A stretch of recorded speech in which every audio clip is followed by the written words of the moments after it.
We are going to take a quick pause and take a look at today's top crime stories. Here are today's top crime stories trending on Law&Crime.com and across the country. Investigators now believe the massacre of a family of 8 in Ohio in 2016 was a professional hit. Pike County authorities believe the murder of 8 members of the Roden family was a drug-related crime. One of the victims, Christopher Roden Sr., allegedly oversaw a large-scale marijuana grow operation prior to the killings. Authorities received hundreds of tips in connection with the killings, but have named no suspects. The Dallas police officer accused of entering her neighbor's apartment thinking it was her own and fatally shooting the man was fired by the Dallas Police Department. Officer Amber Renee Geiger reportedly returned home to her Southside Flats apartment after a shift, but entered the wrong apartment. That's when Geiger shot and killed her 26-year-old neighbor, Botham Jean. Geiger was terminated after an internal affairs probe found she engaged in adverse conduct. Geiger now faces a manslaughter charge and was released after posting $300,000 bail. The woman whose violent arrest was captured on camera during Memorial Day weekend on a New Jersey beach was indicted in Cape May County. The woman in the video, 20-year-old Emily Wyman of Philadelphia, was indicted on charges of aggravated assault of a police officer, resisting arrest, throwing bodily fluids, and obstruction for her role in this incident. Yo, that's it.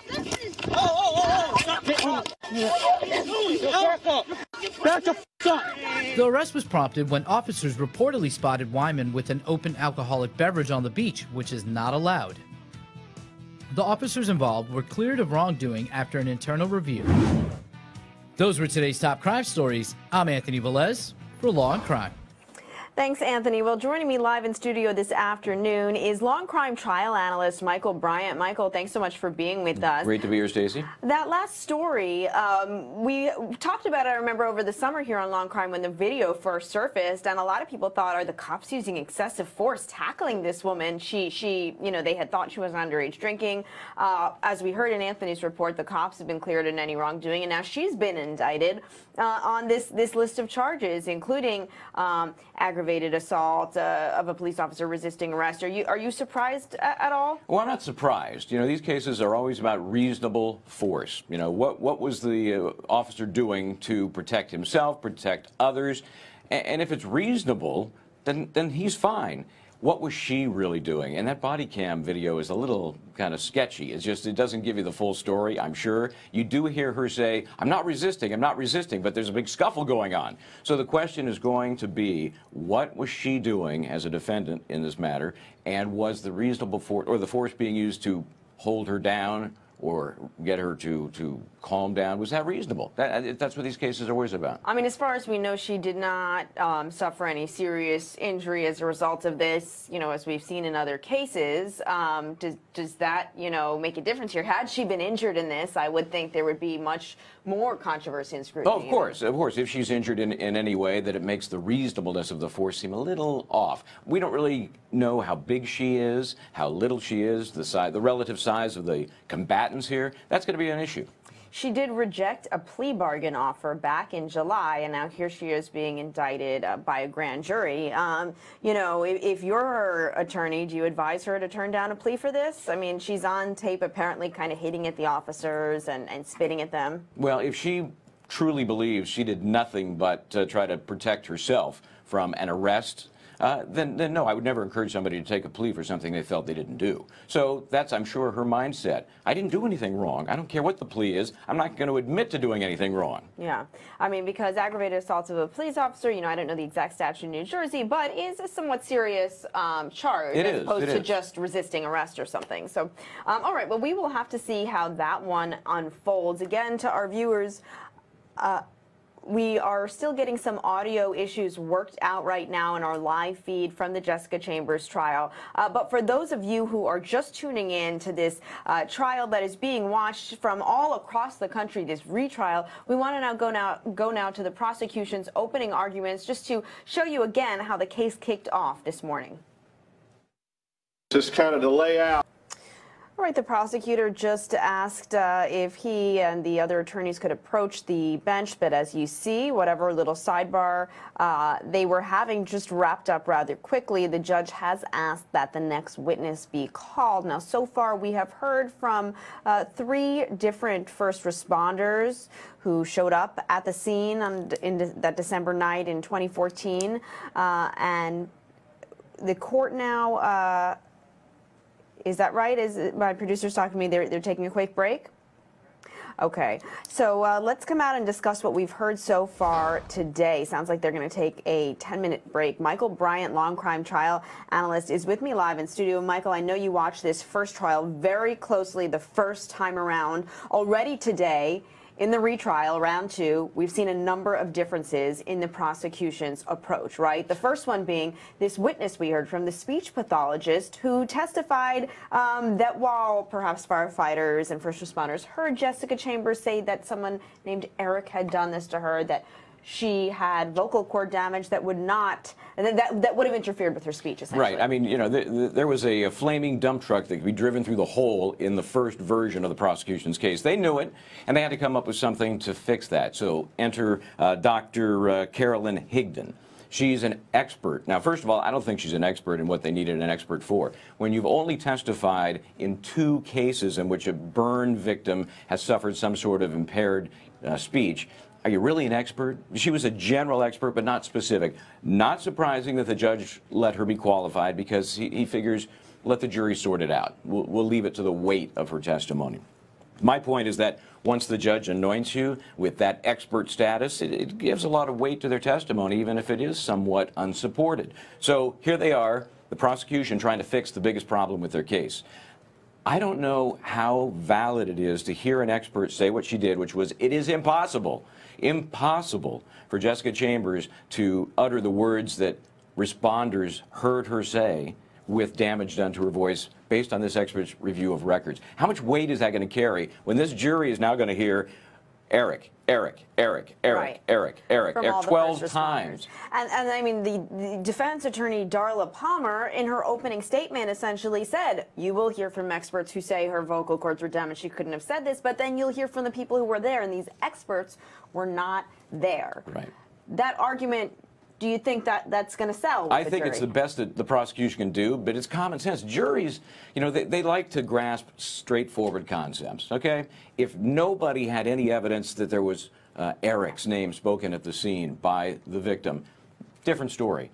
But now you have jurors sitting there saying, how do we put this together? What makes sense? We have 12, at least 12 people that will say, yeah, we heard the word Eric, maybe Derek, certainly not Quentin or Tellis. That's easy to manipulate and handle and latch onto. To get into this, you know, this testimony that's effectively manufactured by a new witness, the expert, to suggest it's physically impossible. If you have an expert that says something is impossible, I think you're hurting yourself. Yeah. You know, so again, this is just day 1, although they do seem to be moving along at quite a Well, they've fast done it clip. before. Right, they've done this before. We so far have not heard about some of the other forensic evidence, the cell phone location, where Quentin Tellis was, the keys. We know that that's going to be coming. Michael, we're going to take a quick break, though. When we come back, I want to talk to you about what we can expect coming up next, and also about this visit to the crime scene that jurors will be taking. I believe jurors did it the first time field around. trip, always but very it's popular. an interesting thing for jurors to go through and experience. So we're going to take a quick break. When we come back, Michael and I are going to discuss more about what's gone on so far in the Jessica Chambers courtroom. And as soon as we have that live feedback, we will bring it to you. But stick with us. We'll be right back after this short break here on the Law&Crime Trial Network.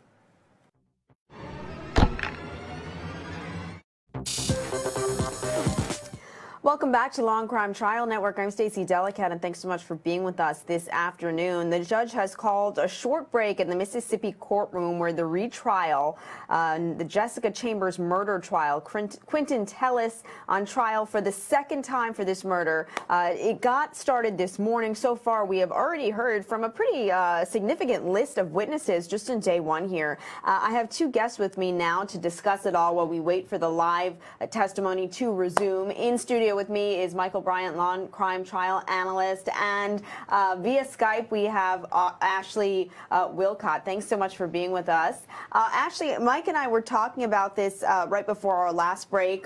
This being the second time around, we are hearing from many of the same witnesses, but there was a new witness this morning, and that was the speech pathologist that we heard from, and Dr. Carolyn Higdon was brought on to basically say that Jessica Chambers' vocal cords were so badly damaged it's impossible she could have spoken correctly when she said Eric. How do you think her testimony played out?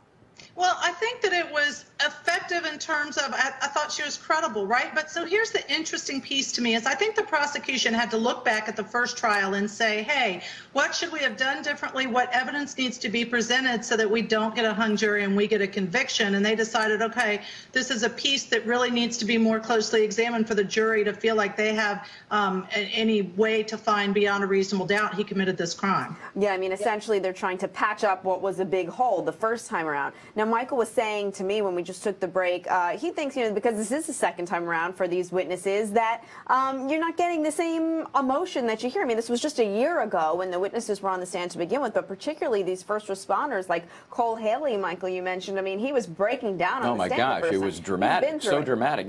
In the theater, they have a thing called the illusion of the first time. Every audience should see that first performance. Well, this ain't the theater.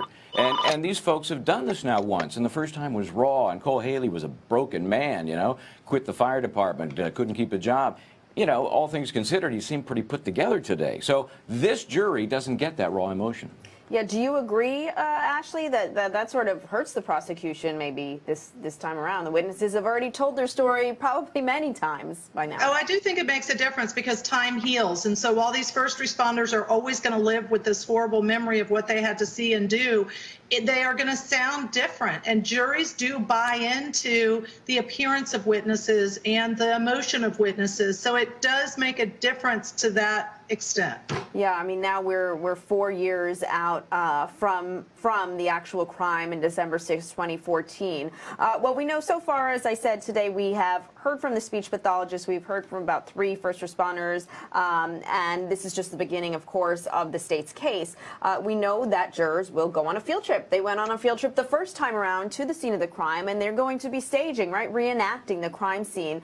Michael, how effective is that, in a case like this? I mean, this is a case that's already been so highly publicized on the cover of People magazine. You have a whole Oxygen series about it. I mean, presumably these jurors, we hope, don't know. Yes, that's always a question. Details, how much do they really know? Right. But what does it do to actually take the jury to the scene of the crime? No, this is critical stuff. I mean, the field trip, first of all, it breaks the monotony of sitting in the box. Even a dramatic case like this gets, a little droning. So they get out. They can now put their feet on the dirt, these places that have been talked about, the scene of the burning car, where Jessica was found. And as the day progresses, they're going to learn more about some of the other key locations because it's crazy not to know about them before they go. So they're going to learn about the store where Quentin Tellis was caught on videotape, as was Jessica Chambers. They're going to learn about where Quentin lives in relation to all of these places. It is critical in this case, maybe more so than others, where things are so tightly packed together. They need to get that perspective. Yeah, I mean, our own Kathy Russon is in Mississippi for the trial. I know she went out to the scene herself, took some photos. I mean, it kind of just looks like the woods, though there is a little mural for Jessica on one of the trees. Ashley, do you agree with Michael, though, that it is important for jurors to go out there and see it themselves, even 4 years later, when there are really no signs of anything that happened there anymore? Absolutely. I don't care how well you describe something. A picture's worth 1,000 words. Going on site's even better. As a judge, I love it because it puts all of the circumstantial evidence together in a way that they can see it, touch it, feel it, smell it, and have a better idea of what might have really happened and did this person do it. I think it's crucial when it's possible. Yeah. Well, that will be interesting to see when that happens, and also, how soon that happens. Really, this is moving so far rather quickly. I want to go back now for those who may have missed it this morning, and let's listen to some more from opening statements, because that really gives us a sense of what's to come for both sides in this case, both the prosecution and defense attorneys. So let's go ahead now to listen to some more of the prosecutor's opening statement. All right, so that was the bulk of the prosecutor's opening statement, which we heard this morning. While we wait for court to resume live, we're going to talk about it. With me live in studio, Michel Bryant is still here, our law and crime trial analyst, and Ashley Willcott, former judge and attorney, also on the line with us via Skype from Atlanta. So an interesting observation you both made was that in this retrial, prosecutors did a little switcheroo for who delivered the opening statement. You figure didn't work well the first time, switch something up. Is that the strategy, Michael? Well, it may be more, more detailed than that. It may have just been, hey, we think he's maybe more folksy, more approachable, maybe more relatable to the jury than Mr. Champion, the DA. I hope they stick with the same guy for the closing. I think that consistency is critical. Don't have one guy do one and one guy do the other. But no, I think it's a superficial process in that sense. Put the best performer out there. Yeah. Ashley, how do you think his opening statement went overall? Listen, I like the way he laid out the evidence and what it's going to show, and that he emphasized it's a foreshadowing. This isn't evidence, but this is what I expect the evidence to show. I find him very relatable. You know, he even says, you know, that Taco Bell you passed right up the street. I mean, he's kind of a comforting, hey, this is all relatable. I'm telling you a story, and you're going to believe me because the evidence is going to show that. Yeah. What do you think we can expect from the defense this time around? We'll hopefully get a chance to replay their opening arguments, but first time around, they didn't call any witnesses. Do you think that they'll do anything different this time, Michael? You know, from what I've seen so far, you know, it's the hands in the pocket. I mean, I would do exactly what I've done the first time. It seemed to work. Yeah. All right. Well, we will see what happens. Probably still a couple of days away from the defense taking up their case. Looks like court is back live. We're going to take a quick break. When we come back, we will have much more live testimony from Mississippi, where the retrial of Quentin Tellis continues. Stay with us. We'll be right back after this break. Shane Mills, yet another volunteer firefighter who responded to the scene of Jessica Chambers' murder, on the stand now, but we heard from several others in the last hour. And up to this point, we've now heard three of these witnesses, three prosecution witnesses who were first responders, testify that they heard Jessica Chambers say that Eric, or some variation of that, is the person who did it to her. I want to talk this out with my guests briefly. Still in studio with me right now, I have Michel Bryant, law and crime trial analyst, Ashley Willcott, former judge and attorney, with us via Skype. So, Ashley, you brought up a good point. I mean, you know, this is no good for the prosecution when we've now heard three people say they heard her say Eric. They wrote down in their reports that she said Eric. So what we're hearing is they're really trying to discredit their own witnesses.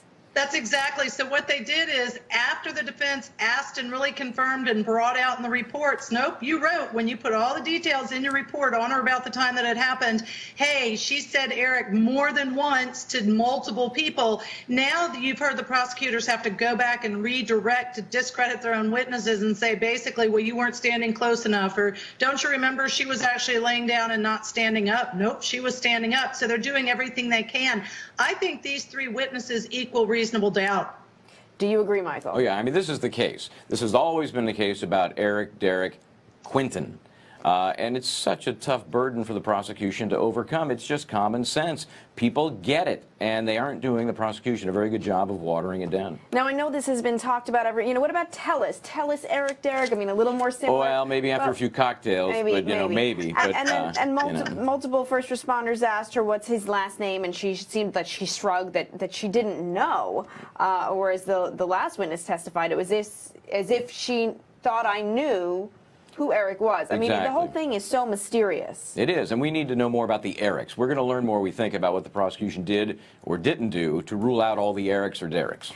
Quickly, before we go to break, Ashley, I mean, do you think the jury has already forgotten about the speech pathologist we heard from this morning who said, hey, there's no way she could have said anything correctly because of the burns to her mouth? Well, I think even if they've forgotten that testimony, that's going to be a big point at closing by the prosecution, so they'll be reminded of that. Yeah. All right. Well, we have more testimony to come. We're going to take a quick break. We will come back. We will take you back live into Mississippi. So stay with us. The Jessica Chambers murder retrial continues here on the Law&Crime Trial Network.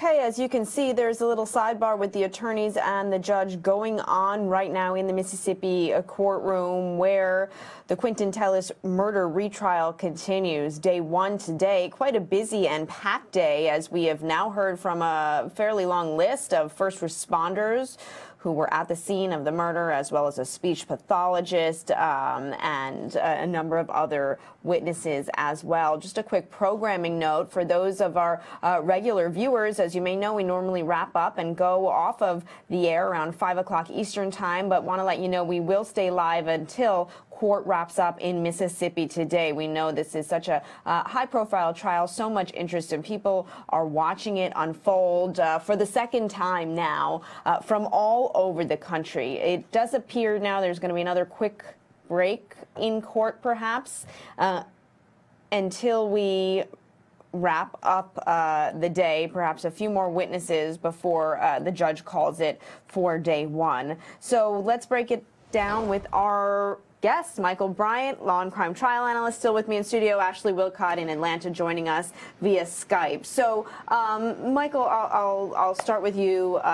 You know, so far, you probably hear another couple of witnesses today, but what would be your hot take on the day so far? A lot of people in the chat room are saying this is bad, this is looking bad for the prosecution, because we've now heard three people say they're pretty sure she said, Jessica Chambers said that Eric is the person who did this. Right. I mean, this is Groundhog Day to this extent. These are the same folks we heard the first time. As I mentioned earlier, the drama may not be in their testimony like it was the first trial, but it's still critical stuff. And for this jury, which we have to assume has not heard much of anything about the first trial and the testimony presented, has to be taking this all in light of the expert suggesting that Jessica could not possibly have enunciated Eric or more. And now they've heard witness after witness explaining exactly what she said in detail, and they wrote about it in their reports. That's all they're going to think about toward the end of this day.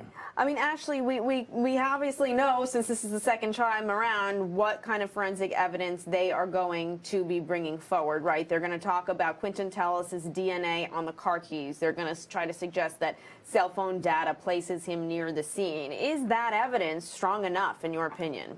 I don't think it is. I think it's like Michael said, you've got a circumstantial case and you've got three different witnesses saying she said Eric did it more than once repeatedly. And if I were defense, I think there's an argument to be made. You know, most people thought once they responded, the horrible critical condition she was in, that she wouldn't have even survived the actual burning. And so to say, well, that's not what she said, and we have an expert that says she couldn't have possibly said it, you could also have an expert say she shouldn't have survived, and she did. So I think that this is reasonable doubt. I, too, think prosecution has a hard row ahead of them in this one. I mean, especially, you know, because there are multiple witnesses we've now heard testify who say that she identified herself as Jessica Chambers, which isn't that far off from Jessica Chambers, right? I mean, and then you had Daniel Cole from the fire department essentially saying that she was able to piece multiple words together, right? Of course, yeah, complete sentences, really. Yeah. So it's very difficult for an expert to sound credible when faced with this kind of precipient witness, eyewitness testimony. Yeah, I mean, do you see, or do you guys predict any other differences this time around, aside from this one new witness we heard today and kind of playing up this expert testimony from the speech pathologist today? Is there anything different prosecutors can really do at this point? Well, you know, there was a criticism in the first round that this suspicious person at the scene, who they took his license plate number, is described as a black male.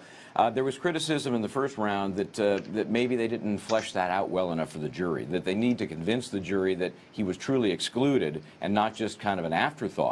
So we've already seen a little bit of evidence that suggests he was there. The plate number was given to authorities. We haven't heard from the authorities yet. Right. So we don't know what they did with that information, but I expect to see more on that this time around. I mean, conspiracy theories abound all over the world and the internet with this case specifically. Ashley, do you agree that this mystery man, I mean, is this going to be a question for jurors? I think it might be. The other thing that I think that's different this time around than last time is that the prosecution is doing more to discredit their own witnesses. And again, I think that's simply because they are trying to say, even though they said Eric, they had some of their facts wrong, or they didn't put it all in the report, or they wrote it down, or they couldn't have understood it. So I think that's the other thing they've done differently in this case. Right. I mean, they played up, you know, that Daniel Cole, why did he do his report so much later, right, than as opposed to when it was fresh in his head? Still, when you have multiple people and saying, reports with quotes around them, and I mean, that's pretty strong stuff. Yeah.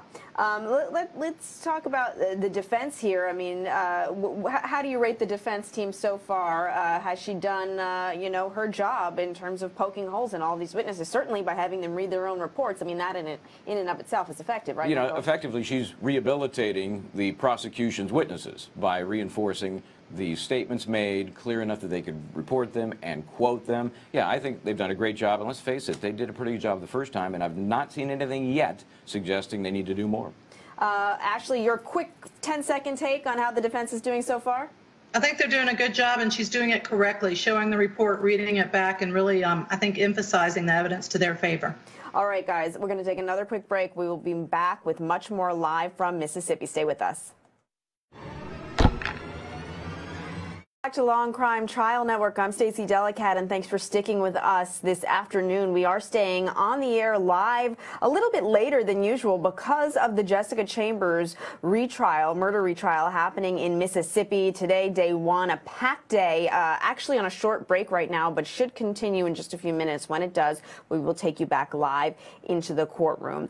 In the meantime, I want to talk about another big story making headlines today, and that is, of course, the sentencing of Bill Cosby. Today, a judge sentenced him to 3 to 10 years in state prison. The judge said the comedian was a sexually violent predator. Now, of course, Cosby's team had argued for house arrest. They say he's 81 years old. He can barely walk. He's blind. Give the guy a break here. Let me ask my guests, what do you think about the sentence? Michael, let's go with you first. Surprised at all that the judge delivered this sentence? No, not so much. I mean, can you hear that sound? That's the sound of his attorneys beginning the appeal process. So there's a good chance he will be released, on bail pending the appeal. We'll see if that does happen. But it's not unusual that if you are sentenced that you're immediately taken into custody. That's the immediate reaction. So not that surprised. 3 years for an 81-year-old man, to be honest, doesn't sound that punitive. I know the sexually violent designation was something they were really concerned about. But to be honest, as a celebrity, is that going to make a big deal to this guy? Is he going to have trouble getting a job? Is he going to have trouble living somewhere? It won't carry quite the stigma. It should, but it won't because he's a celebrity. Right. I mean, and of course, just a refresher, he was convicted earlier this year of sexually assaulting Andrea Constant. The judge also fining Bill Cosby $25,000 and ordering him to stay away from her, which seems like that won't be an issue now that he's behind bars. Online right now, the booking photo is circulating. He has already been checked into prison. Ashley Willcott still with us via Skype. Your thoughts on this sentence? Is it fair? I don't think a lot of people are going to think it's fair. I do agree with Michael. The reason and his age, I think, is the reason in part that he only got 3 years. I think people are going to feel like that's not significant enough. I think it's fair in terms that he did get some jail time at this point in time. The other thing, though, is $25,000 for someone of his wealth in terms of what he's accomplished in his career. I think it's a slap in the face. It's like, why are you going to find $25,000? That may be like $100 to somebody else. So that piece of it, I don't really understand. Yeah, I mean, I do think there is going to be a lot of mixed reaction on this, particularly in this moment we're in, the Me Too moment. I mean, here's big Bill Cosby, who was one of the first, before the Me Too movement even started, to be accused of crimes against multiple women. We'll see what happens with the appeal. It does seem that he will spend tonight in jail at least, and I imagine a little bit longer at least. The judge ordering him, again, to be taken into custody immediately and telling him, Mr. Cosby, you were convicted of a very serious crime. He also called Cosby's crime a planned predation. And according to the reporters, including our own reporter who was in the courtroom at the time of the sentencing, Cosby was pretty cool and calm and collected during this. I mean, you had to imagine that he expected I'm sure he was something. He was prepped. Yes. He was alert and cooperative as he removed his jacket and was handcuffed and let out of the court. So we will definitely keep an eye on what happens next in the Bill Cosby saga. Ashley has to leave us now, so we do want to thank you, as always, for your great insight, both on the Bill Cosby case and, of course, the Jessica Chambers retrial. We know it's an interesting one that everyone is watching very closely. So thanks, as always, for your time, Ashley. Thank you, Stacey, for having me. Michael's going to stick around another few minutes. We are waiting for court to resume in Mississippi. We expect to hear from at least another couple of witnesses before the day wraps up there. In the meantime, while we wait for court to resume, we want to go back to some of the opening statements. A little bit earlier this afternoon, we revisited the prosecutor's opening statement. Let's go ahead now and listen to some of the defense's opening arguments. All right, so we do have a live picture back in the courtroom, and we expect testimony to continue in just a few moments. But first, let me ask you, Michael, I mean, that's another point that we just heard at the end of that clip. The defense attorney saying, you know, cops didn't do their due diligence in chasing down all the Erics and Derricks in the neighborhood. Well, of course, cops say they did, right. And in the first trial, you know, they tried to prove that as well. I mean, do you think the jury will be convinced? They're going to need more detail this time. It seemed to me it was a broad brush the first time. We talked to over 150 Erics and Derricks. We carpeted the county. I think they need more specific information. Who did you talk to? Why did you rule them out? And how did you get past every Eric you could possibly have talked to? Yeah, for sure. I mean, everyone, I think, throughout this trial is just going to be wondering, who the heck is Eric? Let's go back into court. Another witness has now taken the stand. Levy board. Okay, what do you